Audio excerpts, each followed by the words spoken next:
முதலமைச்சருக்கு ஆங்கிலம் தெரியாது, பாக்ஸ்கான்காரங்களுக்கு தமிழ் தெரியாது. அந்த ரூம்ல உட்கார்ந்து என்ன பேசினான்னு உங்களுக்கும் தெரியாது, எனக்கும் தெரியாது.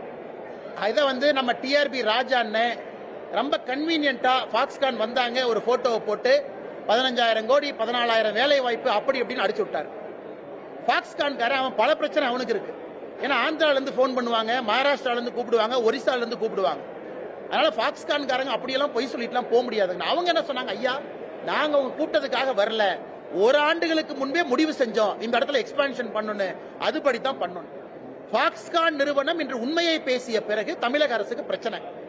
இத தமிழக அரசுக்கு என்னுடைய அறிவுரை என்னன்னா, தமிழ்நாட்டில் இன்னைக்கு டீ கடை ஆரம்பிச்சா கூட திராவிட மாடல் போர்டு வைக்கிறீங்க, ஏன்னா இதெல்லாம் அநியாயமா?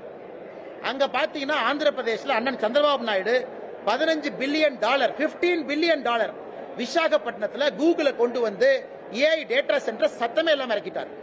15 பில்லியன் எங்க? ஏன்னா 2 சோப் டப்பா தயாரிக்கிறது எங்க?